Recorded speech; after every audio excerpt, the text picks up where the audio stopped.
At the end of last video, we closed the dark fountain with Susie, only to realize there was a second one in the church. But the door to get in is locked, so we need to find a combination to get in. You can't leave the church at this point and have to explore the area. Unlike before, we can access both of the side doors. But before we check either out, let's examine the rack of candles. These are prayer candles that the townsfolk lights up in order to pray for someone. You have the choice to pray for Susie, Noelle, or Asriel. Chris will genuinely pray for Susie, which she gets annoyed by. But if you choose to pray for Noelle, Chris is less enthusiastic and prays for Noelle's father instead. And if you choose Asriel, all Chris does is put their hands together and say his name.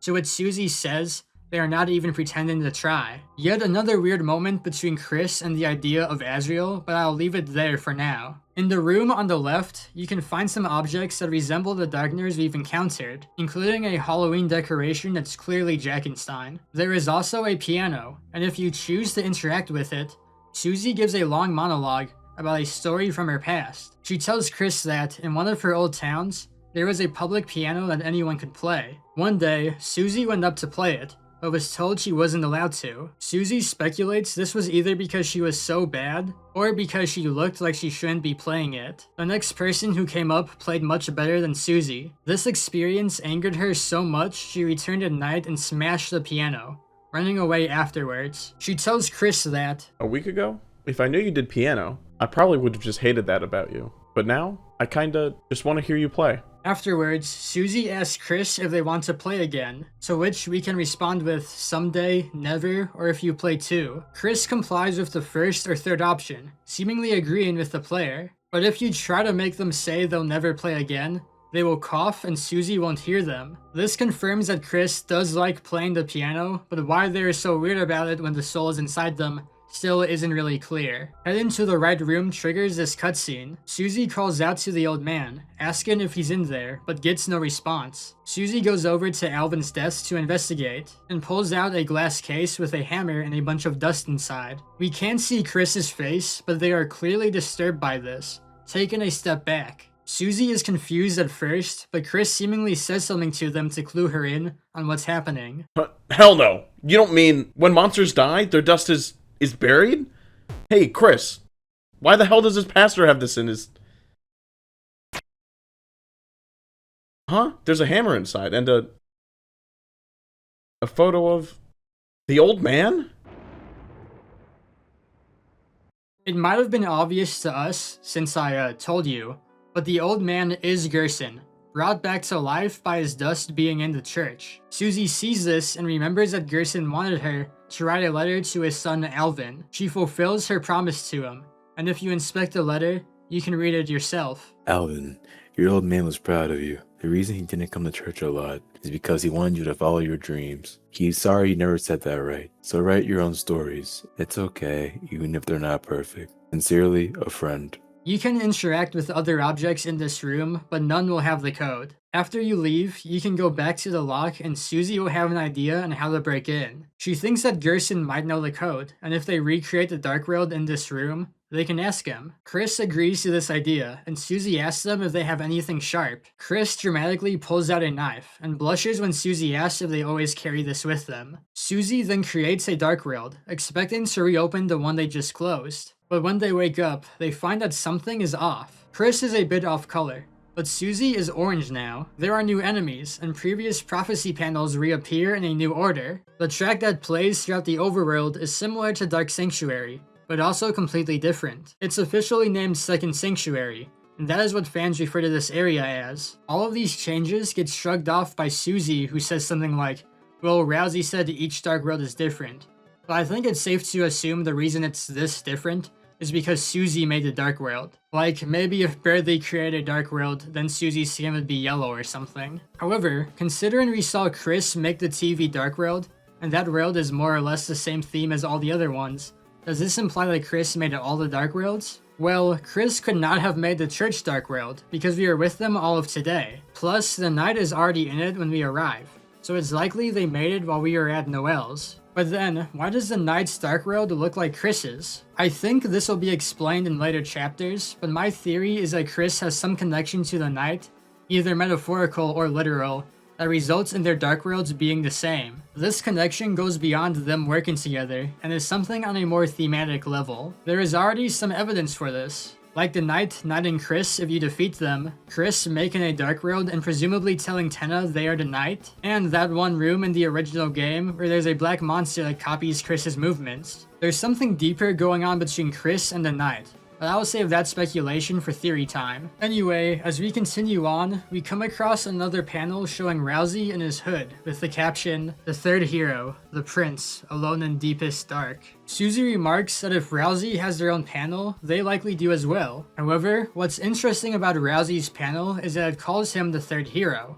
This implies we were supposed to see the panels for the first and second heroes first, but we haven't encountered them yet. This will become obvious as we continue, but the panels in Susie's Dark World are out of order. This creates even more ambiguity over what the prophecy even says, and you will see what I mean soon. Also, I will quickly mention there is actually a theory that Lancer is the third hero and not Ralsei, as he is also a Prince of the Dark. I was actually a big fan of this theory pre-chapters 3 and 4, considering how suspicious Ralsei was, and that Lancer followed us into chapter 2, implying he would be a recurring character. But Lancer is basically completely absent from this chapter, and Ralsei's suspicious behavior is finally about to be explained, so I don't think this theory holds much weight. It would be very fun if Lancer could join our party for real though. Continuing forward, we reach a library similar to the one in the first sanctuary, along with a piano puzzle, but instead of controlling blocks via the piano, you control the piano via the piano. Also in the library are a race of darkners called Organikks. These were actually statues in the first sanctuary, but have been brought to life in the second sanctuary. The first Organikk we talk to gives us a slightly ominous warning for what is going on. You sought to return the dream, but the lighting of the mind has changed.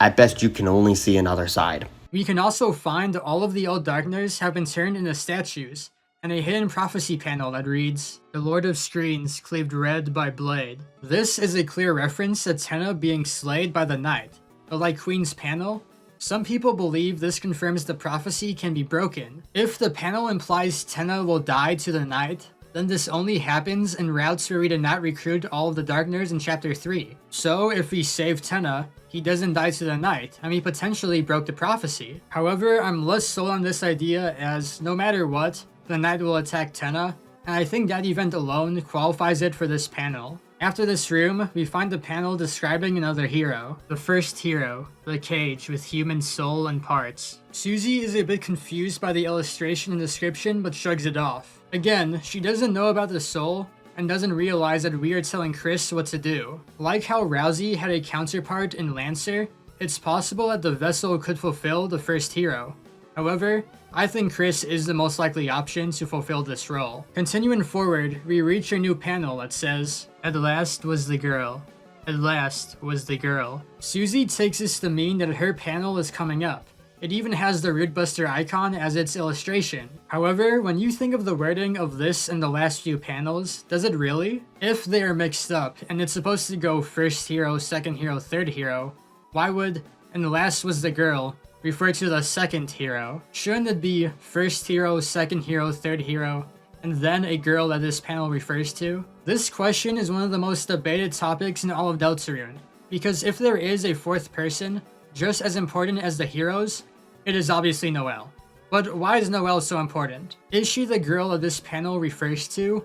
Or is she the second hero, and Susie is the girl? We next encounter the fountain room you could donate to before, and here is where you receive whatever item that you wanted. Interestingly, the fountain will sometimes have a few extra dollars thrown into it, which I assumed was Gerson throwing in some pennies. But according to the Deltarune wiki, you earn an extra $1 for each egg you have collected so far, implying that the Forgotten Man was the one who donated the extra cash. I have no idea why this would make him donate and if he's just walking around the Dark World behind our backs, but let's just continue. We reach the panel describing the second hero, which reads, "The second hero, the girl with hope crossed on her heart." Susie is flattered by this description and encourages us to keep looking for panels. But thinking about it more, is this panel even about Susie? Sure, the hair is similar to Susie's, and hope being included in the description is a pretty good sign. But the image depicts the hero holding a sword, yet Susie can't equip any swords we have obtained so far. However, you know who can equip swords? Noelle.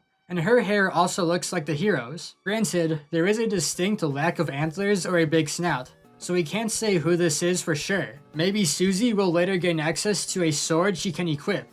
Gerson did say she holds the White Pen of Hope, and pens typically transform into swords in the Dark World. Or maybe Susie will be forced out of the party at the end for Noelle.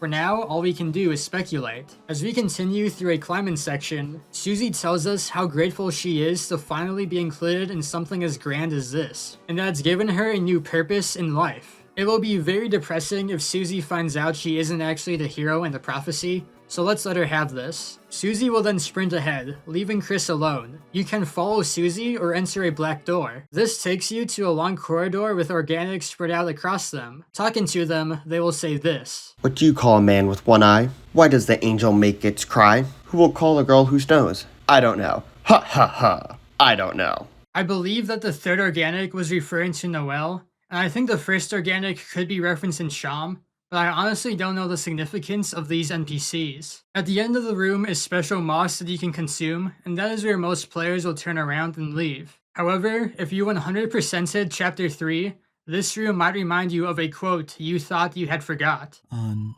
Saturday, I let it cool on the windowsill. Each glass panel in this room contains what looks to be an upside-down egg, but the 100th panel's egg is right side up. This is actually a door to a room containing a prophecy panel and an Organikk. The panel reads, Roots, and has a picture of a house and 2 trees. The Organikk tells us that he heard a message in between, but it was mixed up. Would the tale, where the pointed grow, follow the lost children forest? The Organikk then exclaims, the poor children. The correct order of these words is believed to be, lost where the forest would grow, the children followed the pointed tail. But what this means, I'll save for my final analysis post-Weird Route. What we can do now, however, is walk in between this room and the corridor repeatedly. As the Organikk implied, there was something in between the rooms. Eventually, we will wind up in a hospital. The secretary is a small Rudin, who bears a lot of resemblance to the Flying Aces from Man Country. It's very likely that this was the 7th ace that was missing. If we talk to them, they say, Chris, there you are. The patients are waiting for you. Yes, I know I'm quite small for a secretary, but knockoffs don't have the right to complain. Continuing forward, we find 3 rooms, but only one with a tree drawn on it is open. Walking inside doesn't trigger a new room, and instead we walk out into the darkness. However, we can still bump into walls and other objects to interact with them. We can find a sink, someone drawing a picture of a tree with no bark, and a NPC who actually talks to us. This NPC says, Oh, I'm sorry. I was so into drawing I didn't notice you. Are you here for art club? Right, this is where we draw pictures, and don't kill each other. When am I drawing? Oh, don't look. I'm not finished yet. How did I get here? I can't say I remember. I was in such a rush, I didn't look where I was going at all. This NPC gave us some context into what is going on. They said that this is an art club, which makes sense given that the other person was drawing something. However, the way they describe it as a place where we don't kill each other, and the fact that it's in a hospital, has led many to believe this isn't an ordinary art club, and instead an art therapy club. Before I move on, there is something about this invisible NPC that I want to address. There is a theory that this NPC is the character So Sorry from Undertale. So Sorry, like Muffet, was a fan-made character added because of a donation reward. However, So Sorry was and continues to be controversial for a lot of reasons. I'd recommend watching the video Undertale's Most Infamous Character by Lagovert for a great recap of what happened, but the TLDR is that So Sorry is actually a fetish character. The character's creator complained a lot about not being in Deltarune and Toby Fox fans harassing him, and then the creator faced some pretty serious allegations of a sexual nature that, to me, feel more extreme than the average niche internet micro-celebrity allegations. There is actually a lot of evidence linking this NPC to So Sorry. The first thing the NPC says to us is, sorry. And as you can imagine, apologizing is one of So Sorry's key personality traits. They also say that they didn't look where they were going, which could be a reference to So Sorry's introduction, where they run into the player. But, most convincingly, So Sorry only appears in Undertale at the art club room. To me, it's pretty hard to deny that Toby Fox was referencing So Sorry with this character, but if you are familiar with the character and all their controversies, it might be a bit confusing as to why Toby Fox referenced them. Maybe Toby Fox just didn't know about the recent, more serious allegations about So Sorry's creator, but I've also seen another interpretation that people have about this scene. Considering Art Club is clearly supposed to be an art therapy club, and So Sorry is here as a member, this could actually be Toby Fox's reaction to the allegations. I'm gonna stop here to avoid saying something inaccurate, but if you want more information on So Sorry, just go watch the video by Lagovert. There is one more thing in Art Club, which is a tree. Interacting with it says, "He is behind the tree." And if you go behind the tree and press interact, the man will gesture to something. Searching the room, you will eventually find a canvas that you can draw something on. Pressing yes gives you the following story. Chris picked up a pencil. They began by sketching what they had seen behind the tree. But, as they sketched, the line began to err, as if the pencil had lost its way. So they started again, drawing over the lines they had already made. Many times they would suddenly halt, or the pencil drifted into a new drawing. So they started over again. Through many repetitions, their movements became faster and smoother, until, without looking, they had completed a sketch in a single wild line.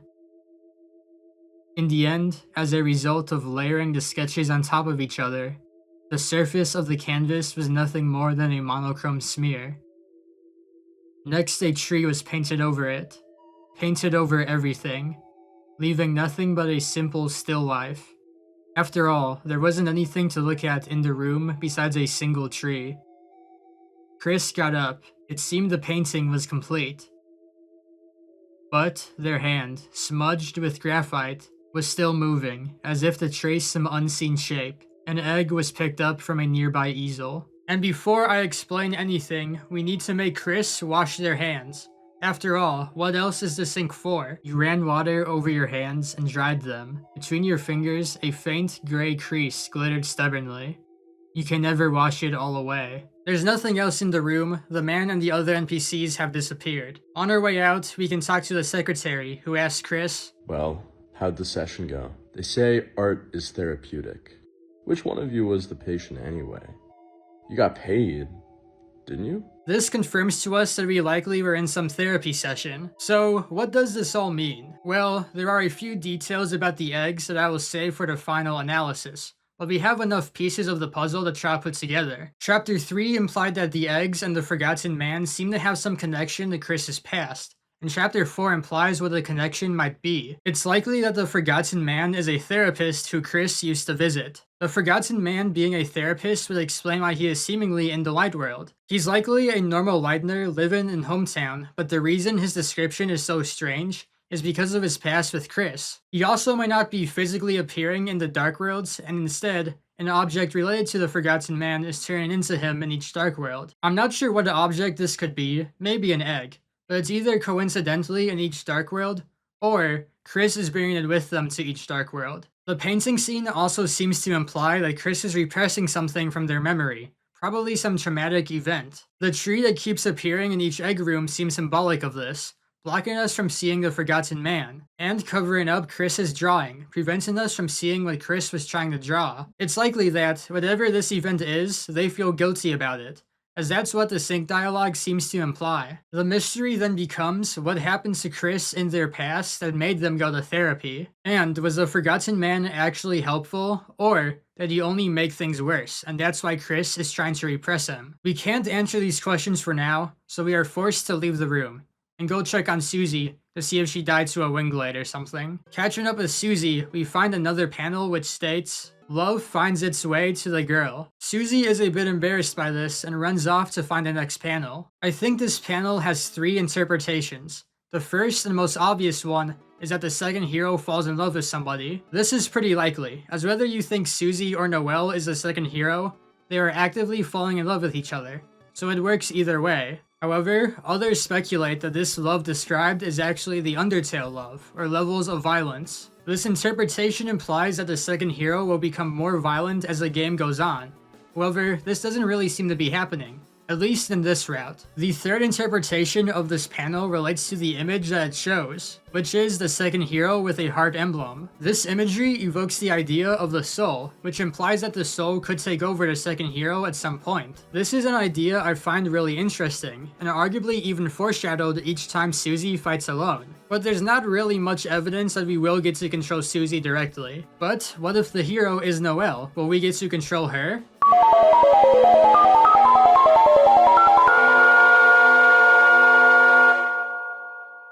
I will also briefly bring up that one scene with Bruhlie in Chapter 2, where he says Susie's heart is beeping for love. At the time, this seemed like a simple joke, and maybe it is, but whenever I see this scene, it's impossible to not think that Bruhlie was foreshadowing the prophecy. Granted, I don't think he knew what he was saying.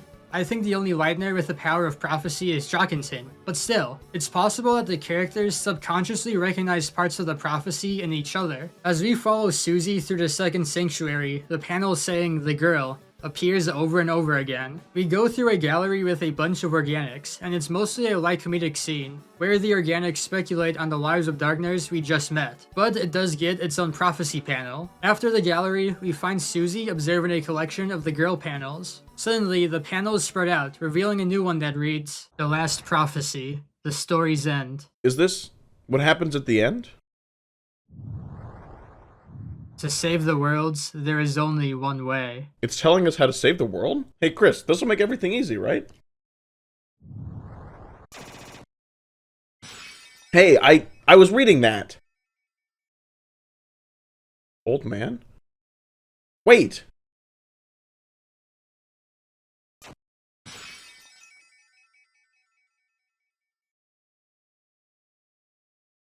It's a long way back up. One small criticism I have of Chapter 4 is that, if you didn't do the Hammer of Justice side quest, it's kinda confusing why Susie thinks this is the old man. Sure, this person threw a hammer at the prophecy like Gerson did, but the silhouette looks like the Hammer of Justice, not Gerson. If you didn't do this subplot, you probably think this is some other character, not Gerson.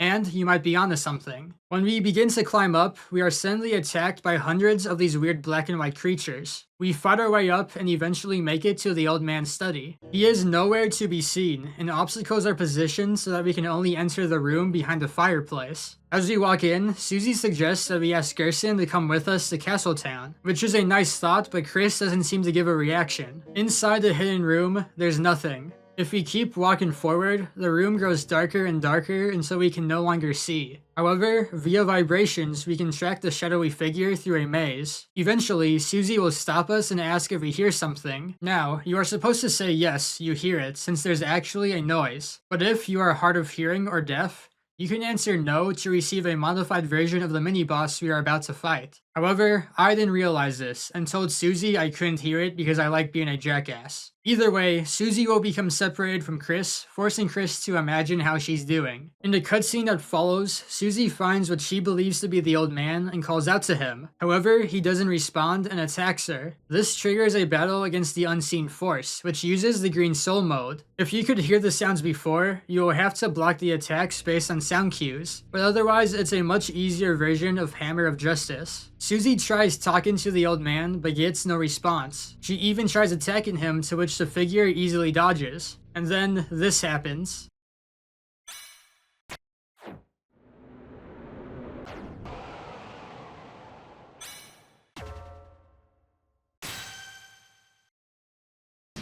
Chris somehow found Susie while we had her eyes closed and protected them just at the right time. Perhaps they were taking note of where the soul flew off to whenever it was called into battle. From here, the fight becomes a traditional fight where you control Chris and Susie. However, fighting won't do anything and defending doesn't give much TP, so all you can do is try talking to the figure to progress. At this point, Susie knows something is wrong and talks out loud to figure out what to do. Eventually, she comes up with an idea. Screw it. Old man, if it's really you, I know there's something you gotta recognize.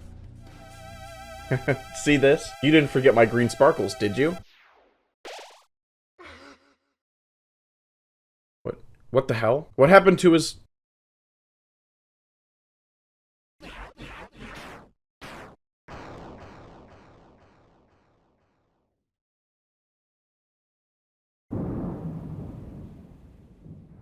Susie, That wasn't the old man.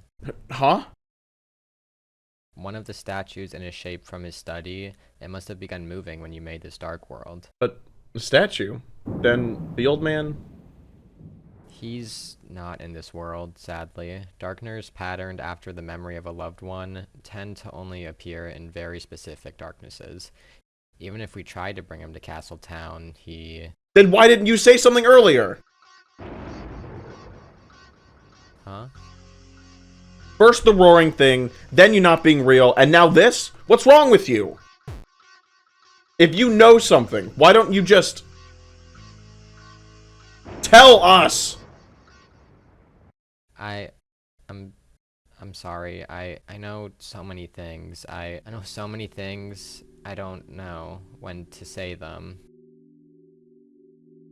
I don't want to say them to worry you two. So I end up not saying anything. What do you mean you know so many things? About the rules of this world, about the prophecy, about what the prophecy says will happen. I didn't ask to know, but I do. I'm sorry if it creeps you out. I'm sorry if I don't tell you everything. It's just sometimes knowing things, it hurts. And if anyone's going to hurt, let it just be me, okay? Oops, I'm sorry. Ralsei, is that why you've been acting so weird today? Why you keep... I've just been trying to stay ahead of you two, so you don't have to see it, so you won't, because it would... See what? The ending of the prophecy. What? That last prophecy thing? Susie, you didn't... No, I mean, we almost did, but... Please let me go ahead from now on. Please, I'll do every area. I'll do all the work the next time too. You two can just hang out and have fun. I could do all the puzzles. I could... Hey, look, it's okay, man. That last prophecy thing, I don't need to see it. So, if it helps, whenever you can just go alone. But everything else, we're doing it together, as a team. And nothing's gonna change that. Nothing. Whether you like it or not, toothpaste boy. Susie? First, noogie to make someone cry? Haha, sorry. I'm just glad you're friends with me. I'll be more honest, Susie, I promise. Even if it means sounding weird. Ralsei? You couldn't get any weirder if you tried.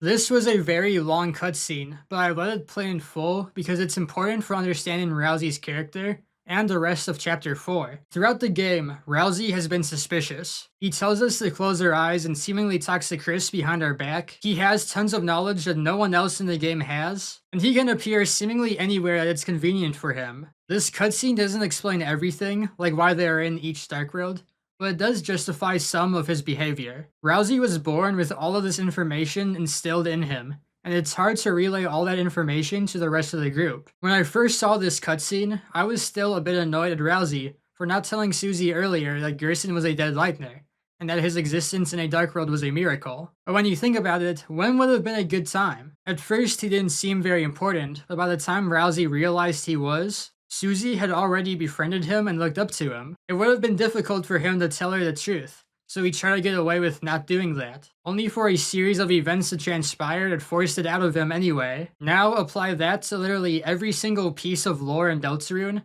and why Ralsei acts the way he does becomes a lot more understandable. But, most importantly, Ralsei believes he is not just a believer in the prophecy, but that he is deathly afraid of it. He freaks out when he thinks Susie saw the ending, and begs Susie to let him stay ahead of the group, so he can make sure we don't find out about it. His fear is so evident that Susie agrees to this, despite having spent the past 30 minutes trying to figure out how it ends. Whatever the prophecy says will happen, here we realize that we absolutely do not want it to come true. It makes Gerson's encouragement more important, and the mantra, "your choices don't matter," more frightening. Going back to the story, Susie asks Ralsei if he knows any codes to any door, to which Ralsei says he does not. He also asks if he knows anything about Noelle, to which Ralsei says he knows which item she can equip. I think it's debatable whether Ralsei's expression is one of confusion, wondering why Susie is asking about her, or one of anxiousness, and he does know something about Noelle but doesn't want Susie to find out. Once we reach the top of the staircase, the Darkner asks if he wants to know the code to the church door,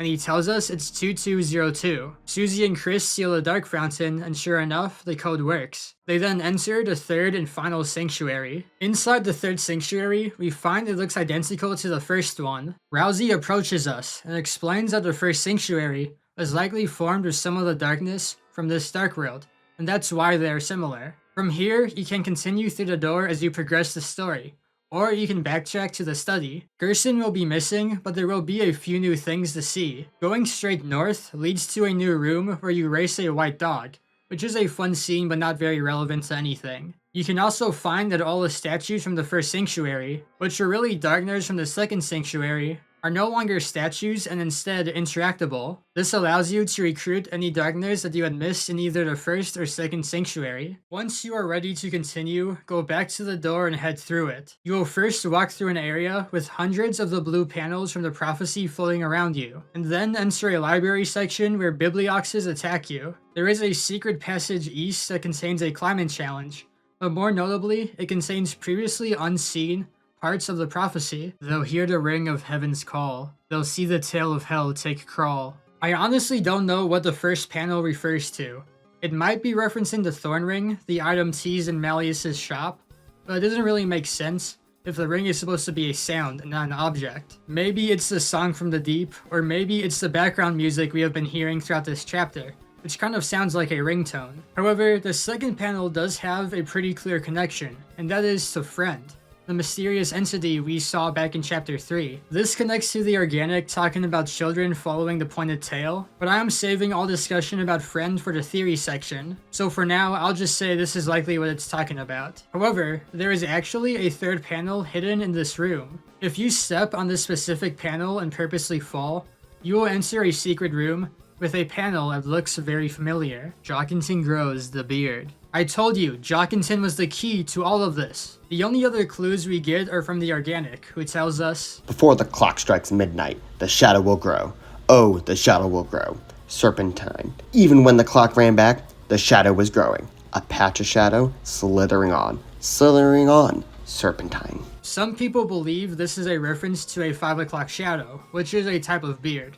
So maybe this is just a very elaborate shitpost by Toby Fox. But considering how serious the rest of the prophecy is, and how ominous the two panels on either side of this one are, it's possible that I am genuinely right, and Jockington is important to the game's story. Moving on, the next room features the black and white creatures from the second sanctuary, and also has a hidden path where you can view hidden prophecy panels. Unlike the ones I just showed you, these have obvious and immediate consequences for the game's story, so prepare yourself for what you're about to see. If you go left, you reach a panel that says, The Flower Man, Trapped in Asylum, with a picture that clearly resembles Asgore. No one in the Fun Gang comments on this, but it's obvious this implies that Asgore is a part of the prophecy, and we can actually connect this to the Hammer of Justice's battle dialogue. During the fight, Gerson told Susie that Chapter 5 of Lord of the Hammer featured a brightly colored field burning down. If Lord of the Hammer is based on the prophecy and its events parallel our adventures, it's possible the field described is Asgore's flower shop, and somehow it will be burned down in Chapter 5. Maybe Chapter 5 takes place in Asgore's flower shop, and there is actually a little bit of evidence to this. In the game's files, the panels that refer to Queen and Tenna were known as Boss 1 and Boss 2. This panel that features Asgore is titled Boss 3. It is very likely that Asgore appears in Chapter 5's Dark World, and is the boss of that chapter. If you continue to the left, you can find an Organikk who will let you enter the egg room if you missed it before. However, what if you go right, into the darkness? You will end up in another room, and can view another prophecy panel. Unfortunately, a pesky wall prevents us from seeing the image, but we can still see what it says. The angel, banished, will finally meet with its desire. This prophecy panel references the angel, who we now know is not just mentioned in the prophecy, but is actually a pretty big part of it, with multiple people in hometown being aware of it. This gives them a bit more context, implying something will happen to them after being banished. However, what's most interesting is what Ralsei and Susie say when looking at it. While we cannot see the picture, Ralsei says that the image is a depiction of the angel, to which Susie is a bit disturbed. If you try interacting with it, text will say that the image made you feel strange. So far, I have avoided talking about the angel, as that's something I'm trying to save for theory time. However, I will go over what I think is happening here. There are 3 main theories on who the angel is: Noelle, the player, and the mysterious WD I mentioned earlier. Considering we don't even know what WD looks like, it could make sense that they're like really ugly, and that's why Chris and Susie think they look weird. However, if the angel is Noelle, then Chris, Susie, and even Ralsei probably should recognize her in this picture. Despite all the angel imagery associated with Noelle, I think this is a pretty big red flag for Noelle literally being the angel. The player, on the other hand, is a little more mixed. If it literally depicts the soul, then I feel like Susie should recognize it. Sure, she doesn't really know what it is or that we are controlling Chris, but later dialogue will confirm that she does see the soul every time Chris closes a dark world, but she doesn't connect it to the angel. However, the soul being depicted in this image is not what most player angel believers think. If you are watching this video on your phone, I want you to look into the screen at the black wall preventing us from seeing the angel. If you have the right lighting, you might see a picture of myself I edited into the scene. This is because when I came across the scene in game, I was able to see my reflection in the screen. Player Angel supporters think that this was intentional, and the Fun Gang literally sees a picture of a real-world human. It would explain why they are a bit freaked out, as we look nothing like pixelated video game characters. I really like this idea, but that's where I'll leave the Player Angel theory for now. Moving on, the Fun Gang encounters another vibration maze, and then another piano puzzle, finally reaching a large glass pillar. Before we can climb on, the knight sends a sword down to break it. However, Jockington shows up and offers to help us climb. We accept his offer, but the knight sends more swords down, and breaks the glass that Jockington is on. If you fail to recruit all the Darkners, Jockington tells the heroes to go on without him, and Jockington dies a terrible death. But if you recruited everyone, all the Darkners band together to save the 4 of you, recognizing the Fun Gang as the 3 heroes. Either way, once you reach the top, you will encounter a long dark corridor that Chris, Susie, and Ralsei all hold each other through. Once we reach total darkness, the knight sends more swords to attack us. We are unable to dodge them as we can't see where they are coming from. However, then this happens.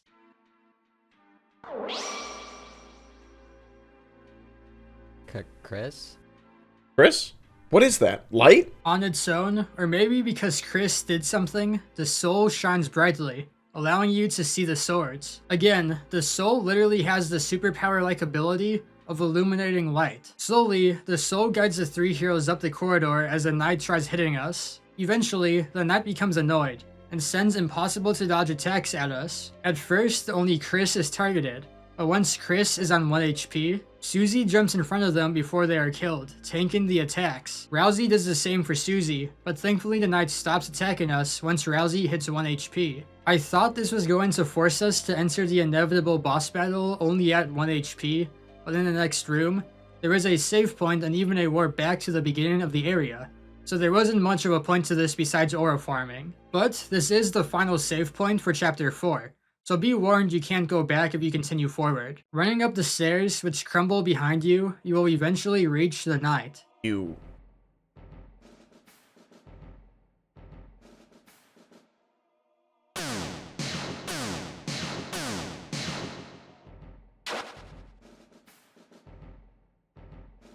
Nowhere to run this time, dumbass. I don't know where you've put Toriel, but it's over. The fountain's just past you, isn't it?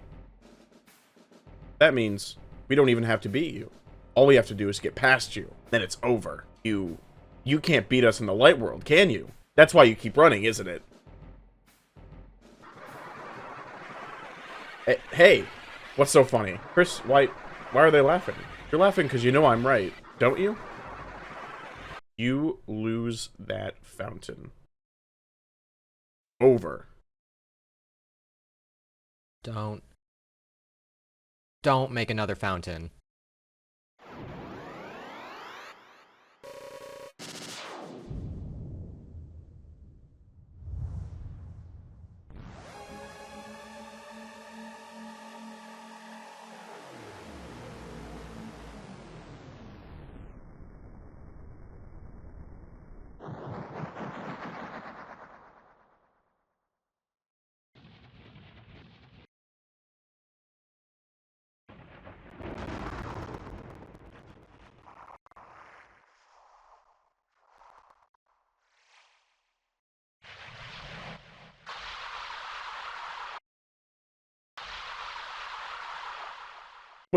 What is that thing? It's a Titan. The hell is a... There's no time to explain. Everyone climb on, it won't attack itself. Before we talk about the Titan, let's discuss Susie's dialogue before it spawned. You might have forgotten since a lot has happened, but Toriel was supposed to have choir practice at the church today. We went to the church to talk to her, but we found the Dark World instead. Considering that the Knight tried to take Toriel last night, it's likely that this is a part of why the Knight made a Dark World here. They knew Toriel would come here and plan to kidnap her. They might even have her right now. As for Susie saying the Knight can't beat us in the Light World, I think no matter who or what you believe the Knight is, this is likely incorrect. The Knight was able to carry Undyne from our house all the way to the shelter, outrunning Susie and Chris. No matter if you think it's Des, Carol, or some other entity, they probably could beat us up in the Light World, and that's why they were laughing. Now, for the Titan, after Ralsei's lore dump in Chapter 2 about the Roaring, we probably thought that the Titans were gonna be a late game boss. This is what most of the community thought after Chapter 2. And we were blown away when one shows up here. The Knight showing up in Chapter 3, while surprising to me and others, does make sense once you think about it. It would be very strange for the game to hype up this Knight, but not actually show them until like Chapter 7. But the Knight's reveal makes the Titan's reveal even more surprising, because now, what's gonna be the boss in Chapters 5, 6, and 7? We will probably fight the Knight again, but if we can beat the Titan, spoiler alert, Deltarune doesn't end here, what else can stand in our way? Anyway, the Titan boss fight begins with a climbing section filled with more black and white creatures, which I can now reveal are called Titan Spawn. I'm not really sure why the Titan Spawn existed in the sanctuaries before the Titan actually spawned, but let's look past this. You will eventually reach the top and attack one of the Titan's eyes to end the climbing section. I don't think I've mentioned it yet throughout this series, although I probably should have, but these eyes appear everywhere in the game. It's literally one of the first things we saw when we arrived at Castletown. These eyes were clearly important to something because of how much they appeared, but because they were easy to ignore, I never brought them up. But here we can infer that eyes are symbols for the Titans. After the climbing section, the group pauses for a moment, and Susie asks Ralsei what is going on. When the fountain's power becomes too strong, when the flow of darkness roars wild, it makes that a Titan. It's the fear of dark, it's the bump in the night, it's the shadow of the backside of your mind. It has no consciousness, it only exists to destroy.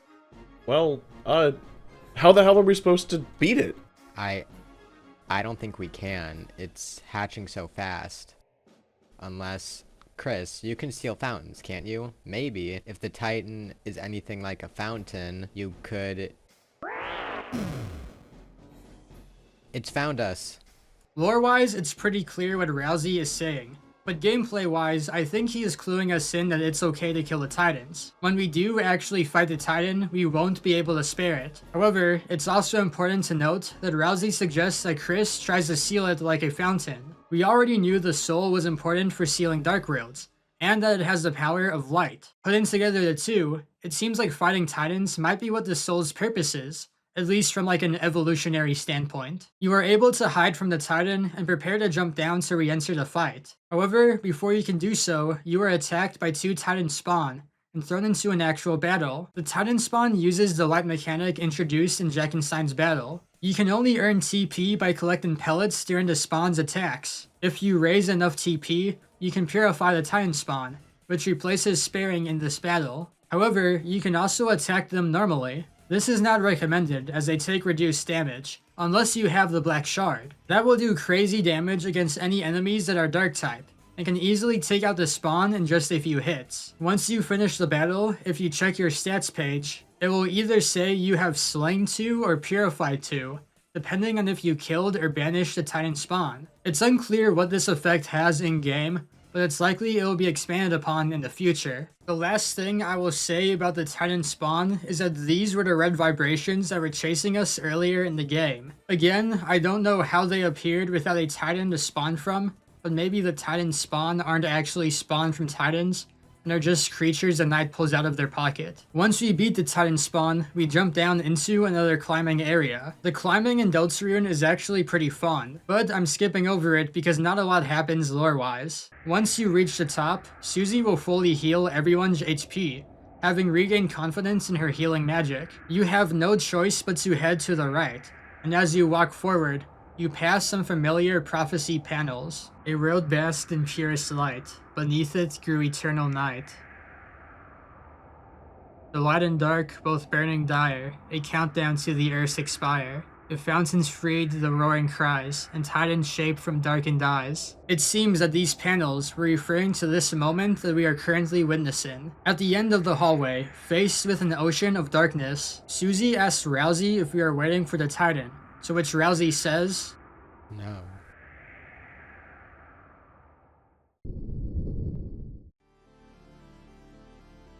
It's already been here the whole time. Hey, dumbass! Don't know if you got the memo, but we're heroes. And there's a whole lot of stuff written in our lives we haven't gotten to see yet. So get out of our way. Or, as soon as my hand stops shaking. My axe is gonna chop you in half, got it? Chris, Ralsei, let's go. the fight against the Titan is very similar to the fight against Titan Spawn. However, this time you cannot banish it, and instead you are collecting TP to use Unleash. This will disable the Titan's shield, allowing you to attack it for massive damage. You can only beat the Titan through violence, so don't try to use Axe or spare it to death. I will also mention that, despite the Titan normally taking reduced damage when its shield is up, the Black Shard will also do a ton of damage to it no matter what. So I'd recommend always attacking during this battle if you have the Black Shard. Once you get it down to 50% of its health, it will seemingly start to fall apart, causing Susie to yell out, Did we do it? Hey, wait, what is it doing?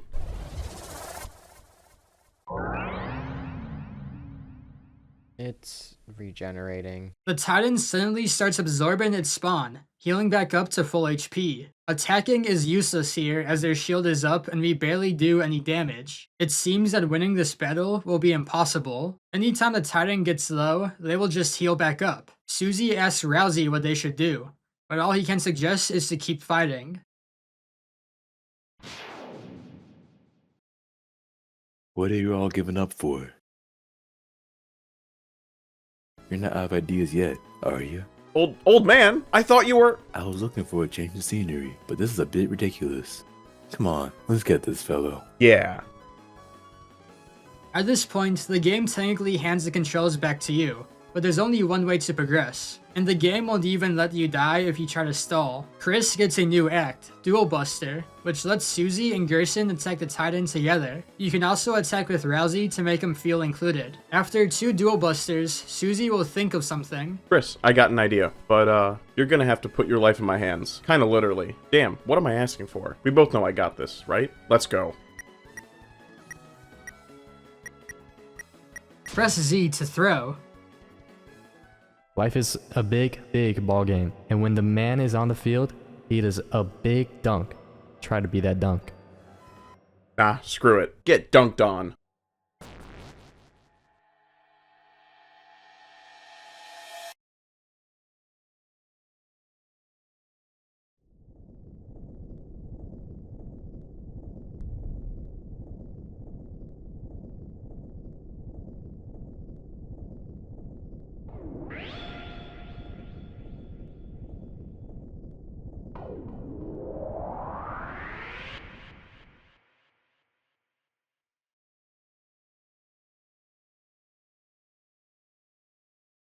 We did it.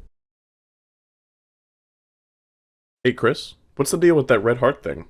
Is that your... Wait a sec. The old man. Come on. We still gotta talk to him. Chris,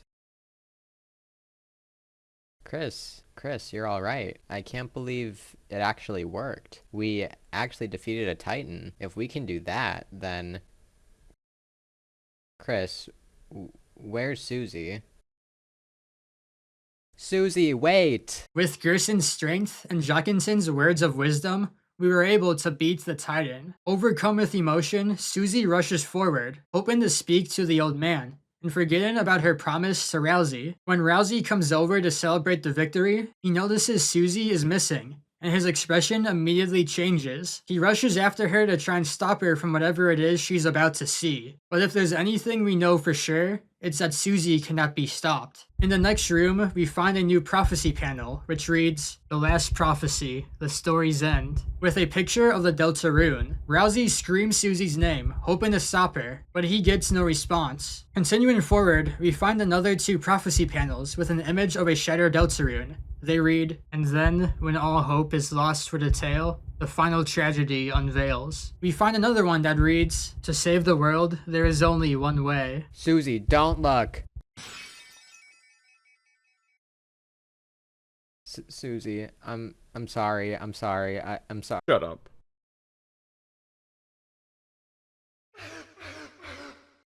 The hell are you apologizing for? You're worried about that? Seriously?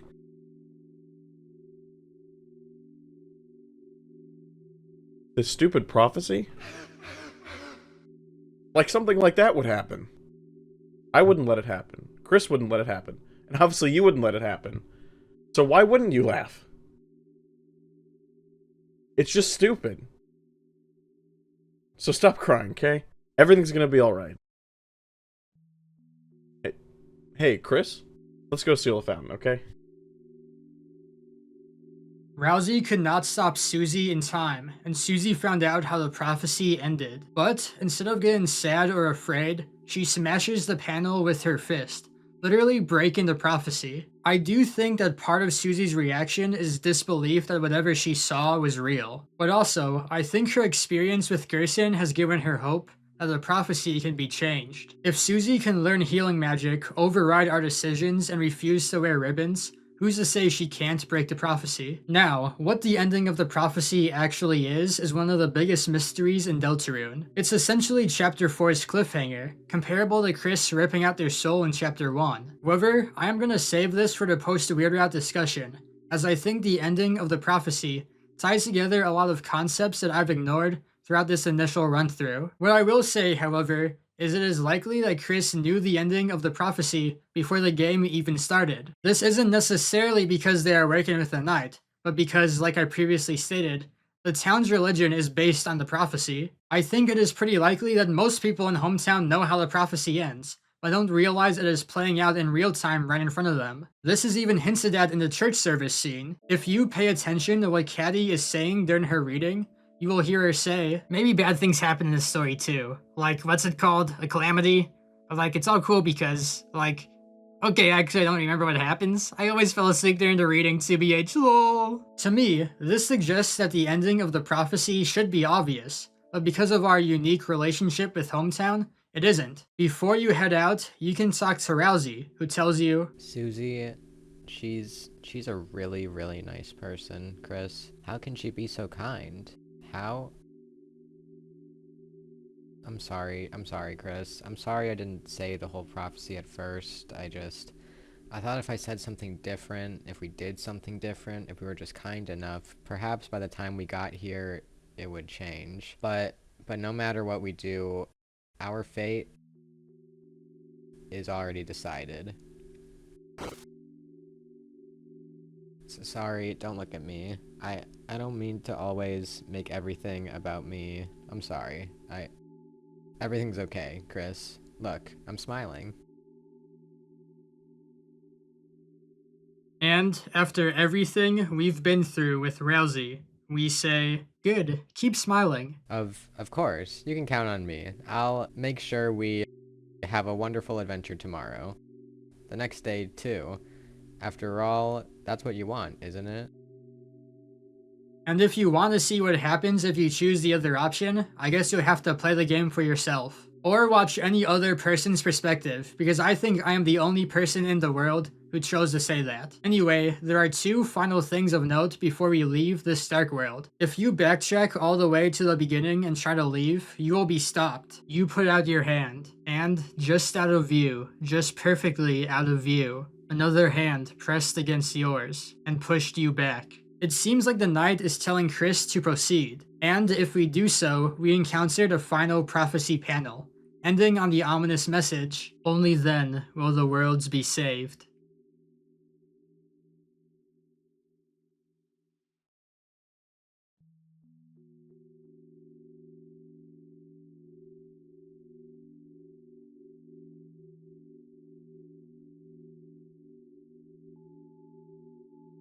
Hey, Chris. Can I tell you a stupid dream I have? No matter what, I want to keep being friends with you and Ralsei. When the sun comes up again, I want tomorrow to be the same as yesterday, and the next day to be just the same as that. That in the end, we can always go back to the way things were before. You don't have to say anything back, Chris. I know. You're thinking the same thing. Aren't you, dumbass? Susie's smile, which seemed to defeat everything, shined on in front of you, and for a moment, it was as if all the darkness had been blown away. As if, in imitation, your soul began to glow.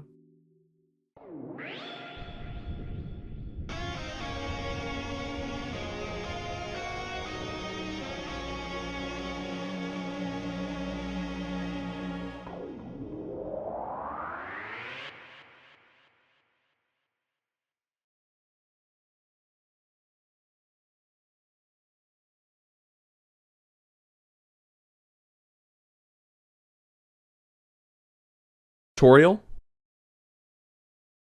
Hey, Knight? Chris? Was Toriel even...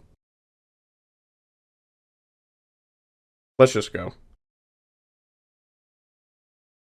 You can walk around the church hall, which has been completely wrecked from the Titan fight, but there isn't much to interact with. The only thing of note is a closet door, which asks if you want to turn the doorknob. If you do, Chris will turn it but refuse to open it. So it's likely that this is where the knight is hiding. It is also similar to the closet in Chapter 2, but I'm not sure if the knight was hiding in that one. Upon leaving the church, Susie will approach you and begin following without saying a word. But after taking a few steps, she will say, It smells nice.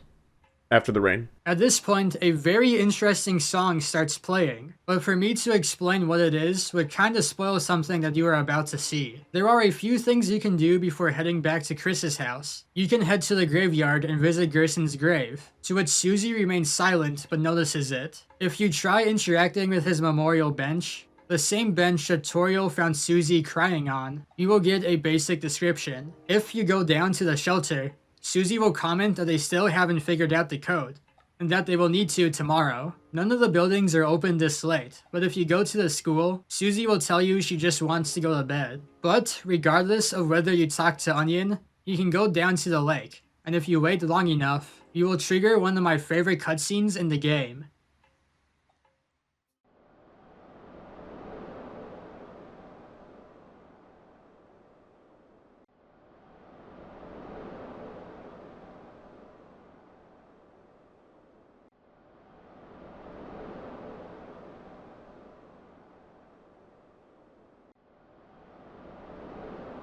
Hear that?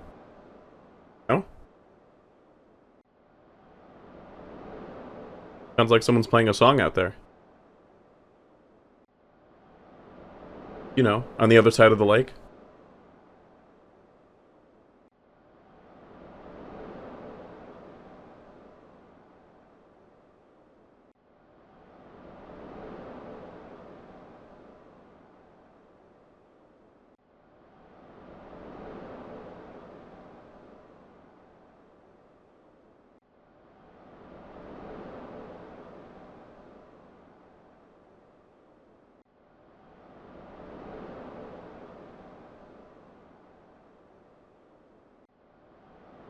What? I got something on my face or something?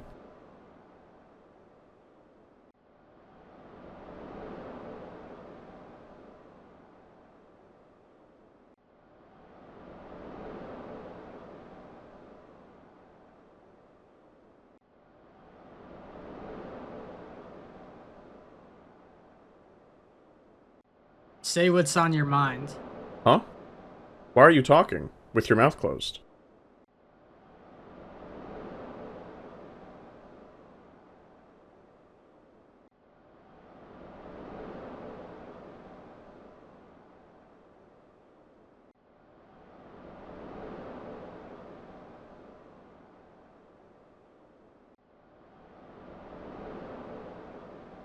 Guess we should go. Chris? Come on, we can't just sit here forever. Chris? Don't howl.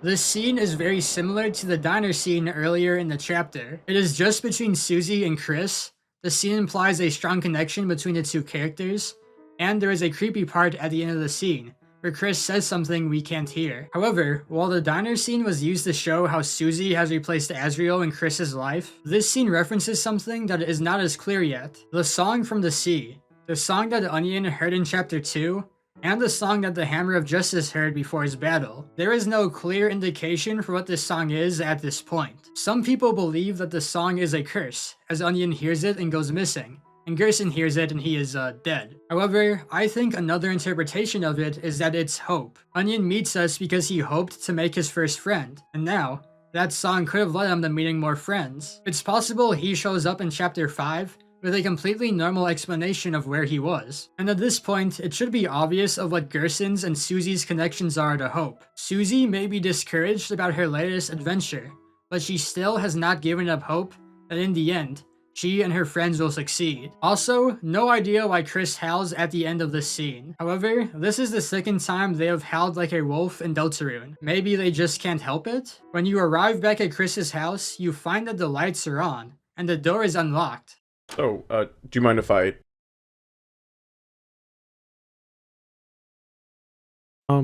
Chris?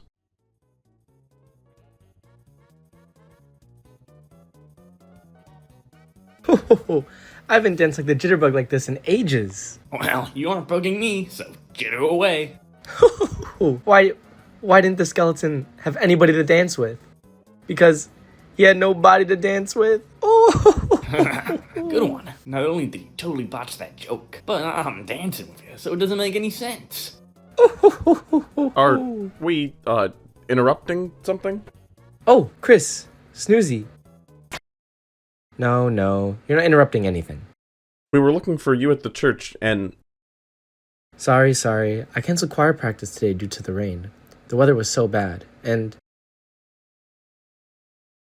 Chris, Susie, have you met Mr. Sands? Hey, yeah. Oh, Susie, did you want to stay over again? You guys sleep in, Asriel's bed.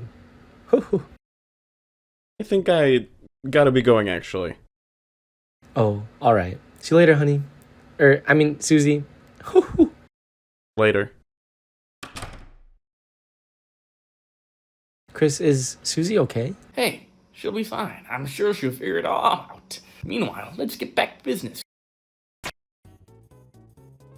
Chris, what about you? You want a party? Chris, party, board games. And hey, we don't just gotta go discoing around, kid. We can play some brand new music, too. How about we pump up the tunes? Pump the tunes. Hoo. Chris, where are you going? You're going to bed already? There are pancakes in the fridge if you want them, dear. Good night, honey. If we check the fridge, we find a bottle of ketchup stands defiantly inside. If you recognize Mr. Sands from Undertale, you might know that one of his defining personality traits is his love of ketchup. Also, if you are wondering why I haven't brought Mr. Sands up until now, it was to farm engagement from confused Deltarune fans. If you haven't actually played Deltarune and are experiencing it through this series, Sands does appear in chapters 1, 2, and earlier in chapter 4. However, he honestly does not have much relevance to anything going on in the game. At least not directly. The mere fact that he is here in Deltarune is pretty suspicious, and I will definitely bring him up post Weird Route. But as of chapter 4, he's not a super important character like Susie, Noelle, or Jockington. All I will say for now is that, remember how I said the song that plays right before this scene was very interesting? Well, that is because the song is called The Place Where It Rained, and it's very similar to the Undertale song It's Raining Somewhere Else. The scene that song plays in is the famous Dinner with Sans scene. In it, Sans tells the player that he understands how we feel about wanting to go back home. He asks if we would rather stay with the monsters, but seemingly changes his mind and encourages us to go forward. He then tells us a story about how each day he walks to a huge door and practices knock-knock jokes. He was doing this for a while until one day when he went up to practice, a woman was on the other side and responded. Sans used a joke on her, and she laughed like it was the funniest joke she'd ever heard. Sans and this woman go back and forth telling each other knock-knock jokes, and it becomes a frequent occurrence. But one day, out of the blue, the woman gets serious and asks Sans that if a human ever fell down to the underground and got through the door, to watch over them and make sure that they are safe. Despite Sans hating promises, he agrees to the woman's request, and ominously tells us that if he hadn't made that promise, we would be dead where we stand. Sans laughs this off, and the scene ends shortly after. Although, if you know anything about Undertale's genocide route, you know he wasn't actually joking. It was widely theorized after Undertale's release that the woman described in this scene was Toriel. She lives on the other side of the door that Sans describes, and they seem to recognize each other when they meet in the true ending. Now, 10 years later, we seemingly have more context to this scene in Undertale. The place that Sans wanted to go back to, and possibly the reason he felt so attached to this woman, was this night spent with Toriel in Deltarune. Sans is a lot more carefree than he was in Undertale, not caring about or even noticing Chris and Susie's well-being, and just wanting to drink and dance with Toriel. It seems that something happened in between this night and the events of Undertale that turned Sans into the person we know today. As I said at the very beginning of the series, it's not clear how Undertale relates to Deltarune. If it wasn't for Sans and his connections between both games, I think pretty much everybody would agree it's just some alternate timeline. But the fact that Sans seems to be the same person in both games complicates things. How or why Sans ended up in Undertale is just something that will have to be explained in a later chapter. To close out chapter 4, you just need to head upstairs, and you will receive one final cutscene.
We aren't gonna let that happen.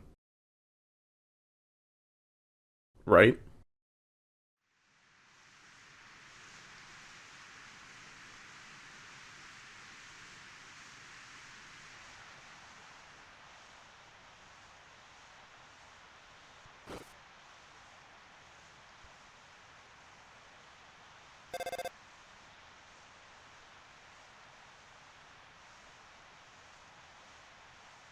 Chris. Don't forget, Chris.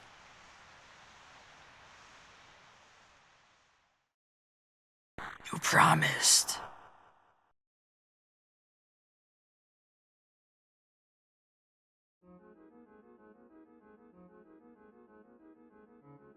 And with that, Chapter 4 comes to a close. Now, I'll be honest, I was a little confused watching this cutscene for the first time, along with the second and third time. It's supposed to be an epic and super emotional moment, but to me it always seemed like Susie told Toriel and Sans to fuck off. However, I don't think Susie said something to them. Instead, I think Susie told Chris the ending of the prophecy, and her saying, "We're not gonna let that happen," refers to the prophecy, and not Sans boning our mom. On that topic, we kinda glossed over Sans boning our mom, at least from Chris and Susie's perspective. Imagine you are Susie. You just spent the previous night fighting to save Toriel from an evil shadow monster man, only for her to wind up in danger again. You fight through a crazy world, meet new friends, learn important lessons, lash out at your loved ones, and banish an entity more powerful than anything you could have imagined. And after all that, you still don't find Toriel. Defeated, you and your friends silently walk back to the house, only to realize that Toriel is there, getting drunk with a random guy,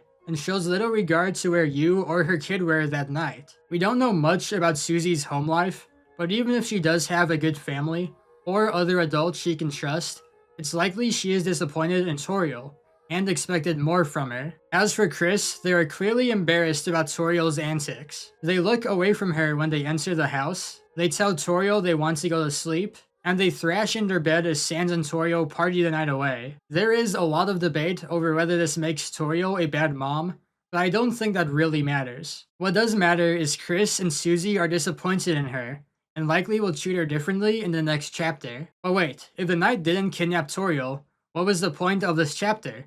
Why make the Dark Worlds at the church? We don't really know, but I think the answer is that they kidnapped Alvin. One of the 3 codes on the shelter door was the Deltarune. Now that we know it's a religious symbol, Alvin likely had access to the codes. If the knight kidnapped Alvin, then with him and Undyne in the shelter, it would be very difficult for us and Susie to find the code. Even if the shelter codes aren't why the knight is kidnapping Lightners, based on Undyne, they seem to be targeting powerful figures across hometown. And since Alvin is the town's priest, he fits that description. Of course, there's also the teaser with the secret caller calling Chris again, saying they made a promise. But it's so vague that we don't really have anything to speculate on, and we already knew Chris was working with the knight, so I don't really have anything to say about it. However, this is not actually the last dialogue we receive. After the credits, we receive a message from the unseen narrator, the one who narrates the Gunner Maker, greets us each time we die, and takes over the Undertale Twitter account sometimes. They tell us, "Well done."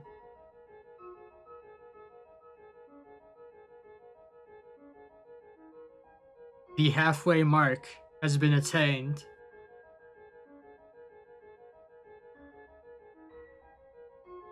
But it is still waiting.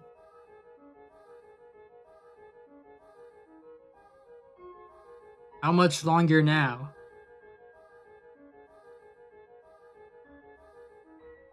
My Deltarune.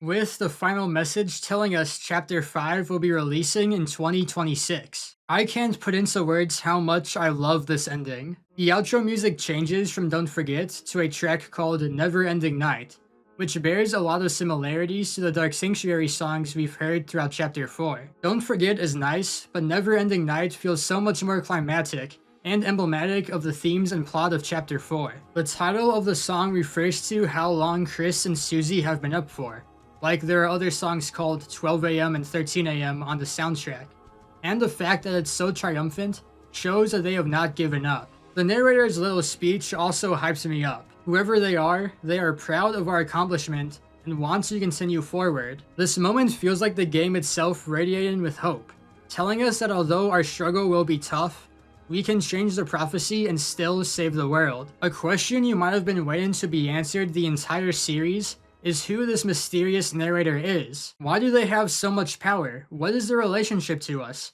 And what is even their goal? Those follow-up questions are a lot more speculative. However, there is a pretty clear answer on who this is if you investigate some of Undertale's mysteries. However, before we can go and do that, we have one more thing we need to explain.